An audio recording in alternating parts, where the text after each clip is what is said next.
सत श्री अकाल जी, मैं गुरविंदर दोसांझ ते फूड की जर्नी के उपर अज तुहानूं मैं लुधियाना की ऐसी जगह पर लैके आया जिन्होंने स्टीम चिकन की शुरुआत की। स्टीम चिकन जन के ऑयल फ्री चिकन, जिन्ने भी जिम के प्लेयर्स ने, जिन्ने भी प्लेयर्स जो डाइट कॉन्शियस ने, वो सारे के सारे इस जगह पर जरूर आते हैं। मेरे पिछे जो तुम देखोगे इस चीज़ का व्यू, ये नवजोत चिकन जोड़ा कि मैं इहदा दसदा कि लुधियाना के बस स्टैंड के बिल्कुल नज़दीक नवजोत चिकन के नाम से बड़ा मशहूर है। तो दोपहर का समय है जी, तो पूरी रात तक ये चलते हैं, राती 9, 9:30, 10 बजे तक। लोगों की कंटीन्यूटी, लोगों का आना जाना सारा कुछ लग्या होया अजे तक। लोग हजे तो हुणे तो ही आर्डर देने शुरू हो गए, हुणे तो ही काम शुरू है इन्हों का। तो आओ अंदर चलते हैं, देखते हैं की बनाते हैं, की खाने, टेस्ट करते हैं कितना का स्वाद है इन्हों की स्टीम चिकन का। जिया एक गल हो याद रखियो, चैनल में सबसक्राइब करो और नाल दी नाल कमेंट सैक्शन के दस्सियो जरूर कि किने किने नवजोत चिकन खादा है। तो जोड़ा होर कोई अपनी एरिया दे, अपने सिटी दे विच कोई भी फेमस फूड कॉर्नर है, कोई भी फेमस प्लेस है, उत्थे मैं चाहता है कि भी असी भी उत्थे आके उस चीज़ को हाईलाइट करिए, तो वो भी कमेंट सैक्शन के जरूर दस्सियो, उत्थे दी लोकेशन सानूं जरूर दस्सियो कि ताकि असी उत्थे आके भी देख सकिए, और टेस्ट कर सकिए, उस जगह का रिव्यू कर सकिए, तो ताकि जो लोगों को होर भी पता लग सके कि भी किहड़ी चीज़ पंजाब दे विच होर मौजूद है। आओ चलते हैं अंदर। सर मैं तो लुधियाने शहर का रहने वाला जी, तो बाकी 2011 में असीं काम शुरू किया सी। तो जो काम शुरू असी किया, मतलब कि स्टीम चिकन जो असीं लुधियाने शहर के लैके आए हैं, असी काफ़ी जगह तो मतलब कि राउंड कढ़िया कि चिकन किसी को होर हैगा स्टीम चिकन, पर किसी को नहीं हैगा सी। फिर असी 2011 में छोटी जी साड़ी रेहड़ी आ, अजे भी संभाल के रखी हुई है। वाहिगुरू की कृपा नाल असी इत्थे LIC के बाहर शुरू काम किया सी।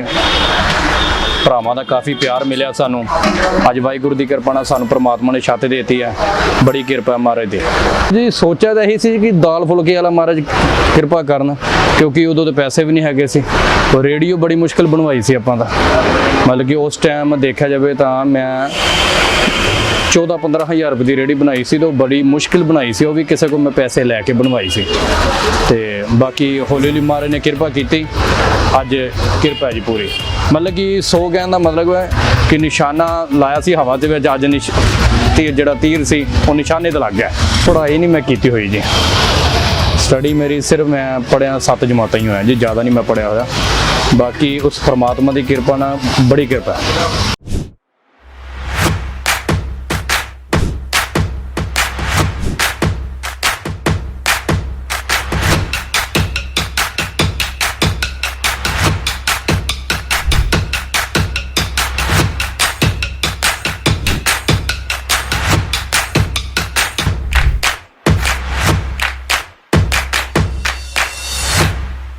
घरदियां दी 100 मजबूरियां सी, नहीं पढ़ नहीं सके जी, इस करके घरदियां ने भी नहीं मना किया, क्योंकि मेहनत करनी सी।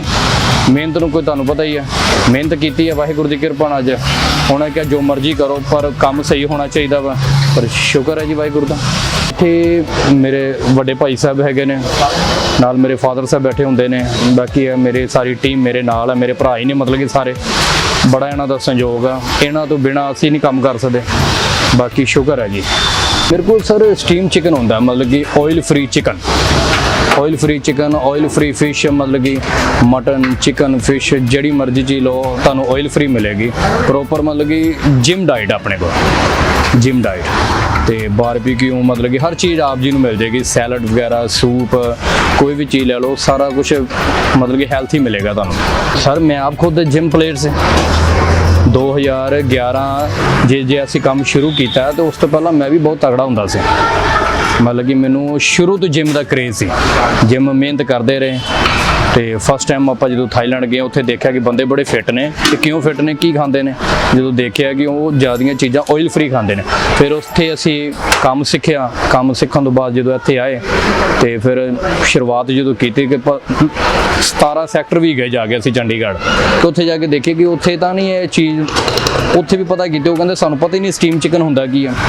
पर अज पूरे पंजाब दे विच वाहिगुरू दी किरपा साडे ਮਾੜਾ ਮੋਟਾ ਸਾਡਾ ਨਾਮ ਜ਼ਰੂਰ ਹੈਗਾ। ਇਹ ਉਹਨਾਂ ਨੇ ਤਾਂ ਬੜਾ ਸਾਨੂੰ ਕੋਸ਼ਿਸ਼ ਕੀਤੀ ਇੱਥੇ ਰਹੋ ਤੁਸੀਂ ਆਪਣਾ ਫਿੱਟ ਰਹੋ, ਕਿਉਂਕਿ ਅਸੀਂ ਕੰਮ ਪ੍ਰਤੀ ਵਫਾਦਾਰ ਸੀ, ਕਿਉਂਕਿ ਜਿੱਥੇ ਵੀ ਜਾਂਦੇ ਹਾਂ ਅਸੀਂ ਪਿਆਰ ਹੀ ਖੱਟ ਕੇ ਆਉਂਦੇ ਹਾਂ ਬਸ। ਬਾਕੀ ਸਾਰੇ ਪਰਿਵਾਰ ਇੱਥੇ ਤੇ ਇੱਥੇ ਹੀ ਰਹਿਣਾ ਜੀ। ਮੈਂ ਜਿੱਦਾਂ ਤੁਹਾਨੂੰ ਪਹਿਲਾਂ ਵੀ ਦੱਸਿਆ ਕਿ ਨਵਜੋਤ ਭਾਜੀ ਦੀ ਇਹ ਦੁਕਾਨ ਹੈ ਤੇ ਨਵਜੋਤ ਭਾਜੀ ਨੂੰ ਮੈਂ ਸਿਰਫ ਤੇ ਸਿਰਫ ਇੱਕ ਪੀਸ ਲਗਾਉਣ ਵਾਸਤੇ ਕਿਹਾ ਸੀ। ਬਾਹਰ ਹੀ ਦਿਲਦਾਰ ਨੇ, ਤੁਸੀਂ ਦੇਖ ਸਕਦੇ ਹੋ ਕਿੰਨੀਆਂ ਆਈਟਮਾਂ ਉਹਨਾਂ ਨੇ ਪੇਸ਼ ਕਰਤੀਆਂ। ਇੱਧਰ ਸਲਾਦ ਹੈ, ਇੱਥੇ ਸੀਖ ਕਬਾਬ ਹੈ, ਇੱਥੇ ਟੰਗੜੀ ਹੈ, ਇੱਥੇ ਪੱਟ ਹੈ, ਇੱਥੇ ਸੀਨਾ ਹੈ, ਇੱਥੇ ਚਿਕਨ ਸਲਾਦ ਹੈ, ਇੱਧਰ ਬਿਰਿਆਨੀ ਹੈ, ਉਹਦੇ ਨਾਲ ਚਿੱਲੀ ਚਿਕਨ ਹੈ, 3 ਤਰ੍ਹਾਂ ਦੀ ਸੌਸ ਹੈ, ਇੱਧਰ ਆ ਨੈਪਕਿਨ ਨੇ, ਨਾਲ ਇਹਦੇ ਕੋਕ ਹੈ। ਇੰਨਾ ਕੁਛ ਭਾਜੀ ਨੇ ਪੇਸ਼ ਕੀਤਾ ਹੈ, ਨਜ਼ਾਰੇ ਲਿਆਤੇ। ਬਾਕੀ ਰਹਿ ਗਈ ਗੱਲ ਟੇਸਟ ਦੀ, ਹੌਲੀ ਹੌਲੀ ਟੇਸਟ ਕਰਾਂਗੇ, ਜਾਇਕਾ ਲਵਾਂਗੇ, ਨਜ਼ਾਰੇ ਲਵਾਂਗੇ, ਫਿਰ ਤੁਹਾਨੂੰ ਮੈਂ ਦੱਸੂਗਾ ਕਿ ਕਿਹੜੀ ਚੀਜ਼ ਬੈਸਟ ਹੈ। ਵੈਸੇ ਤਾਂ ਜੋ ਕਹਿੰਦੇ ਨੇ ਪ੍ਰੈਜੈਂਟੇਸ਼ਨ ਤੋਂ ਹੀ ਪਤਾ ਲੱਗ ਜਾਂਦਾ ਕਿ ਜਿਹੜੇ ਘਰ ਦੇ ਭਾਗ ਆ ਨਾ ਡਿਊਟੀ ਤੋਂ ਪਤਾ ਲੱਗ ਜਾਂਦੇ, ਉਹ ਪ੍ਰੈਜੈਂਟੇਸ਼ਨ ਤੋਂ ਹੀ ਪਤਾ ਲੱਗ ਜਾਂਦਾ ਕਿ ਕਿੰਨੀ ਕੁ ਵਧੀਆ ਲੁੱਕ ਹੈ। ਮੈਂ ਕੈਮਰਾਮੈਨ ਨੂੰ ਕਹੂੰਗਾ ਕਿ ਇਹਦਾ ਥੋੜਾ ਕਲੋਜ਼ਅਪ ਲਓ, ਕਿ ਇਸ ਚੀਜ਼ ਨੂੰ ਦੇਖੋ ਕਿ ਵੀ ਕਿਸ ਤਰੀਕੇ ਨਾਲ ਇਹਨੂੰ ਪ੍ਰੈਜ਼ੈਂਟ ਕੀਤਾ ਹੋਇਆ, ਕਿੰਨੇ ਵਧੀਆ ਤਰੀਕੇ ਦੇ ਨਾਲ, ਕਿੰਨੇ ਸੌਫਟ ਹੈ। ਤੁਸੀਂ ਇਹ ਦੇਖੋ, ਕੋਈ ਇਹਦੇ ਵਿੱਚ ਆਇਲ ਨਹੀਂ, ਕੋਈ ਕੁਝ ਨਹੀਂ ਹੈ, ਬਿਲਕੁਲ ਸੌਫਟ, ਬਿਲਕੁਲ ਨਰਮ, ਔਰ ਤੋੜਨ ਦੇ ਵਿੱਚ ਬਿਲਕੁਲ ਅੰਦਰੋਂ ਤੱਕ ਪੱਕੇ ਹੋਏ ਨੇ। ਇਦਾਂ ਹੀ ਇਹਦੇ ਜੇ ਲੈਗ ਪੀਸ ਦੀ ਗੱਲ ਕਰੀਏ ਤਾਂ ਲੈਗ ਪੀਸ ਕਿਆ ਨਜ਼ਾਰੇ ਦਾ ਲੈਗ ਪੀਸ ਦੇਖੋ, ਐ ਕੱਲਾ ਕੱਲਾ ਰੇਸ਼ਾ ਬਿਲਕੁਲ ਚਿਕਨ ਦਾ ਪ੍ਰੋਪਰ ਹੈ, ਜੋ ਯਾਨੀ ਕਿ ਨਵਜੋਤ ਭਾਜੀ ਵਾਸਤੇ ਸੁਣਿਆ ਸੀ ਨਾ, ਬਿਲਕੁਲ ਉਦਾਂ ਹੀ ਹੈ। ਇਹ ਮੈਂ ਆ ਸੀਨੇ ਵਾਲਾ ਪੀਸ ਹੈ ਭਾਜੀ, ਲਾ ਬਲਵਾ ਸਿੱਧਾ ਹੀ ਲਾਤਾ, ਨਹੀਂ ਤਾਂ ਸੀਨੇ ਵਾਲਾ ਪੀਸ ਤਾਂ ਲੋਕੀ ਕਹਿੰਦੇ ਨਾ ਵੀ ਖਾਧਾ ਨਹੀਂ ਜਾਂਦਾ, ਰਬੜ ਬਣ ਜਾਂਦਾ। ਪਰ ਨਵਜੋਤ ਭਾਜੀ ਦਾ ਤੁਸੀਂ ਆਹ ਦੇਖੋ, ਪੀਸ ਦੇਖੋ, ਪੀਸ ਦਾ ਸਾਈਜ਼ ਦੇਖੋ, ਕਿਉਂਕਿ ਜੋ ਉਹਨਾਂ ਦੀ ਪ੍ਰੈਜੈਂਟੇਸ਼ਨ ਔਰ ਜੋ ਉਹਨਾਂ ਦੇ ਕੁਕਿੰਗ ਸਟਾਈਲ ਦੇ ਵਿੱਚ ਹੈ ਨਾ, ਉਹਦੇ ਨਾਲ ਨਾਲ ਉਹਦੀ ਕੁਆਂਟੀਟੀ ਦੇ ਵੱਲ ਵੀ ਪੂਰਾ ਧਿਆਨ ਰੱਖਦੇ। ਇਸ ਤੋਂ ਬਾਅਦ ਉੱਥੇ ਦੇਖੀਏ ਆਹ ਕਰੀਮ ਸੈਲਡ ਹੈ, ਚਿਕਨ ਸਲਾਦ ਔਰ ਚਿਕਨ ਸਲਾਦ ਦੇ ਵਿੱਚ ਸਬਜ਼ੀਆਂ, ਇੱਕ ਤੋਂ ਇੱਕ ਸਬਜ਼ੀ। ਜਿਹੜਾ ਬੰਦਾ ਕਹਿੰਦਾ ਨਾ ਕਿ ਵੀ ਮੈਂ ਡਾਈਟ ਕੌਨਸ਼ੀਅਸ ਹਾਂ, ਵੀ ਦੇਖੋ ਮੈਂ ਇਹਨੂੰ ਦਿਖਾਣਾ ਚਾਹੁੰਦਾ ਤੁਹਾਨੂੰ ਕਿ ਜਿਹੜਾ ਬੰਦਾ ਸੋਚਦਾ ਕਿ ਮੈਂ ਡਾਈਟ ਕੌਨਸ਼ੀਅਸ ਹਾਂ, ਕਿ ਮੈਂ ਚਿਕਨ ਨਹੀਂ ਖਾਣਾ ਭਾਜੀ, ਮੈਂ ਤਲਿਆ ਨਹੀਂ ਖਾਣਾ, ਮੈਨੂੰ ਸਬਜ਼ੀਆਂ ਕਈਆਂ ਨੇ ਡਾਈਟੀਸ਼ੀਅਨ ਨੇ, ਤਾਂ ਉਹ ਚਿਕਨ ਸਲਾਦ ਨੂੰ ਟੇਸਟ ਕਰ ਸਕਦਾ। ਕਿਉਂਕਿ ਕਲਰਫੁਲ ਸਲਾਦ ਦਾ ਮਤਲਬ ਇਹ ਹੈ ਕਿ ਹਰ ਤਰ੍ਹਾਂ ਦੀ ਸਬਜ਼ੀ, ਹਰ ਤਰ੍ਹਾਂ ਦਾ ਫਾਈਬਰ ਵੀ ਇਹਦੇ ਵਿੱਚ ਹੈ, ਪ੍ਰੋਟੀਨ ਵੀ ਇਹਦੇ ਵਿੱਚ ਹੈ।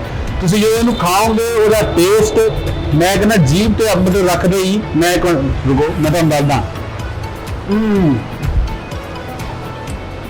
ਸੋ ਯਮੀ। ਰੀਜ਼ਨ ਹਰ ਇੱਕ ਚੀਜ਼ ਜੋ ਭਾਈ ਜੀ ਨੇ ਉਹਨਾਂ ਨੇ ਨਾ, ਮੈਨੂੰ ਨਹੀਂ ਸਮਝ ਆਈ ਕਿ ਇੰਨੇ ਤਗੜੇ ਐਕਸਪੈਰੀਮੈਂਟ ਕਿੱਥੋਂ ਕੀਤੇ ਨੇ ਭਾਜੀ ਉਹਨਾਂ ਨੇ, ਕਿ ਹਰ ਇੱਕ ਚੀਜ਼ ਨੂੰ ਬਿਲਕੁਲ ਬੈਲੈਂਸ, ਕੋਈ ਜ਼ਿਆਦਾ ਨਮਕ ਨਹੀਂ, ਕੋਈ ਜ਼ਿਆਦਾ ਖੱਟਾਪਨ ਨਹੀਂ, ਕੋਈ ਸਬਜ਼ੀਆਂ ਦੇ ਉੱਪਰ ਕੁਝ ਨਹੀਂ, ਕੋਈ ਇਦਾਂ ਦਾ ਨਹੀਂ। ਹਰ ਇੱਕ ਚੀਜ਼ ਨੂੰ ਪੂਰਾ ਬੈਲੈਂਸ ਕੀਤਾ ਹੋਇਆ, ਐਵਰੀਥਿੰਗ ਇਜ਼ ਬੈਲੈਂਸਡ। ਉਸ ਤੋਂ ਬਾਅਦ ਚੋਂ ਜਿਹੜੀ ਇੱਥੇ ਦੀ ਫੇਵਰੇਟ ਡਿਸ਼ ਹੈ, ਲੋਕੀ ਦੂਰੋਂ ਖਾਣ ਆਉਂਦੇ ਆ, ਨੂੰ ਦੁਪਹਿਰ ਤੋਂ ਸ਼ੁਰੂ ਹੋ ਜਾਂਦੇ ਆ, ਰਾਤ ਤੱਕ ਚੱਲਦਾ ਰਹਿੰਦਾ, ਇਹ ਹੈ ਬਿਰਿਆਨੀ। ਤੁਸੀਂ ਬਹੁਤ ਸਾਰੀਆਂ ਖਾਧੀਆਂ ਹੋਣੀਆਂ, ਬਿਰਿਆਨੀ ਵਿਦ ਚਿੱਲੀ ਚਿਕਨ। ਮੈਂ ਕਿਹਾ ਭਾਜੀ ਉਹਨਾਂ ਨੇ ਕੰਬੀਨੇਸ਼ਨ ਦੇ ਸਿਰਾ ਹੀ ਲਾਤਾ। ਰੀਜ਼ਨ ਇਹ ਕਿ ਜੋ ਇਹਦਾ ਟੇਸਟ ਹੈ ਇਹ ਵੀ ਦੱਸਦਾ ਮੈਂ, ਵੇਟ ਕਰੋ। ਜੋ ਬਾਸਮਤੀ ਰਾਈਸ ਦੀ ਸਮੈਲ ਹੈ ਨਾ, ਪਹਿਲਾਂ ਖਾਣ ਤੋਂ ਪਹਿਲਾਂ ਜਿਹੜੀ ਸਮੈਲ ਦਾ ਜਾਇਕਾ ਨਾ, ਉਹ ਬਿਲਕੁਲ ਅੰਦਰ ਤੱਕ ਬਾਕਮਾਲ। ਭਾਜੀ ਮੈਨੂੰ ਕਹਿੰਦੇ ਸੀ ਕਿ ਮੈਂ ਥਾਈਲੈਂਡ ਤੋਂ ਟ੍ਰੇਨਿੰਗ ਦਿੱਤੀ, ਪਰ ਮੈਨੂੰ ਨਹੀਂ ਲੱਗਦਾ ਕਿ ਥਾਈਲੈਂਡ ਦੇ ਵਿੱਚ ਇਦਾਂ ਦਾ ਟੇਸਟ ਉਹਨਾਂ ਤੋਂ ਦੁਬਾਰਾ ਡਿਵੈਲਪ ਹੋਇਆ ਹੋਊਗਾ। ਭਾਜੀ ਨੇ ਟ੍ਰੇਨਿੰਗ ਪਤਾ ਨਹੀਂ ਉੱਥੋਂ ਲਿੱਤੀ ਕਿ ਨਹੀਂ ਲਿੱਤੀ, ਪਰ ਹੁਣ ਥਾਈਲੈਂਡ ਵਾਲੇ ਇਹਨਾਂ ਕੋਲ ਆ ਕੇ ਟ੍ਰੇਨਿੰਗ ਜ਼ਰੂਰ ਲੈ ਸਕਦੇ ਨੇ। ਉਸ ਤੋਂ ਬਾਅਦ ਚੋਂ ਮੈਂ ਤੁਹਾਨੂੰ ਦਿਖਾਊਂਗਾ ਚਿੱਲੀ ਚਿਕਨ। ਤੁਸੀਂ ਬਾਜ਼ਾਰਾਂ ਦੇ ਵਿੱਚ ਹੋਰ ਆਪਾਂ ਬਹੁਤ ਸਾਰੇ ਚਿੱਲੀ ਚਿਕਨ ਖਾਂਦੇ ਆ, ਦੇਖੋ ਕੋਈ ਫਾਲਤੂ ਦੇ ਉੱਪਰ ਵੇਸਣ ਨਹੀਂ ਲੱਗਿਆ ਹੋਇਆ, ਕੋਈ ਉਹਨੂੰ ਫਾਲਤੂ ਅਰਾਰੋਟ ਨਹੀਂ ਲੱਗਿਆ ਹੋਇਆ। ਤੁਸੀਂ ਅੰਦਰੋਂ ਤੋੜਿਆ, ਟੇਸਟ ਅੰਦਰ ਤੱਕ ਜਾਇਕਾ। ਚਿੱਲੀ ਚਿਕਨ ਜੋ ਉਹਦਾ ਟੇਸਟ, ਜੋ ਫਲੇਵਰ ਹੋਣਾ ਚਾਹੀਦਾ ਨਾ, ਪਰਫੈਕਟ ਉਹੀ ਹੈ। ਔਰ ਉਹਦੇ ਨਾਲ ਕੰਬੀਨੇਸ਼ਨ ਹੈ ਸਲਾਦ ਦਾ, ਪਿਆਜ਼, ਵਾਹ। ਔਰ ਸਭ ਤੋਂ ਵੱਡੀ ਗੱਲ ਇਹ, ਕੰਜੂਸੀ ਭਾਜੀ ਨੇ ਕਿਤੇ ਵੀ ਨਹੀਂ ਕੀਤੀ। ਦੇਖੋ ਆਪਣੇ ਨੈਪਕਿਨ ਤੱਕ ਛਪਵਾਏ ਨੇ ਨਵਜੋਤ ਚਿਕਨ ਦੇ, ਪਤਾ ਹੈ ਕਿ ਬ੍ਰਾਂਡਿੰਗ ਜ਼ਰੂਰੀ ਹੈ, ਜੇ ਤੁਸੀਂ ਕੋਈ ਕੰਮ ਕਰਨਾ ਬ੍ਰਾਂਡਿੰਗ ਪ੍ਰੋਪਰ ਜ਼ਰੂਰੀ ਹੈ। ਬਹੁਤ ਵਧੀਆ ਸਿਰਾ ਲਾਤਾ ਭਾਜੀ ਨੇ। ਬਾਕੀ ਹੁਣ ਮੇਰੇ ਖਾਣ ਦਾ ਟਾਈਮ ਆ ਗਿਆ, ਹੁਣ ਮੈਨੂੰ ਖਾ ਲੈਣ ਦਿਓ ਇੱਕ ਵਾਰੀ, ਬਾਕੀ ਗੱਲਾਂ ਫਿਰ ਬਾਅਦ ਚ ਕਰਾਂਗੇ। ਰੋਜ਼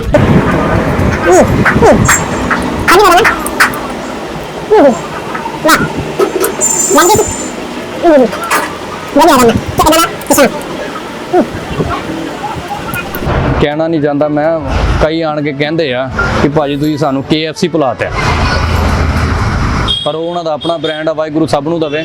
ਸਾਡਾ ਆਪਣਾ ਦਾਲ ਫੁਲਕਾ ਚੱਲੀ ਜਾ ਰਿਹਾ ਜੀ, ਸ਼ੁਕਰ ਹੈ ਜੀ। ਹਾਏ ਤਾਂ ਦੇਖੋ, ਹਾਏ ਤਾਂ ਕੁਝ ਵੀ ਨਹੀਂ ਸੋਚਿਆ, ਚੱਲੀ ਜਾ ਰਹੇ ਹਾਂ, ਵਾਹਿਗੁਰੂ ਮਿਹਰ ਕਰਨਗੇ, ਜੋ ਕਰਨਗੇ ਵਧੀਆ ਕਰਨਗੇ।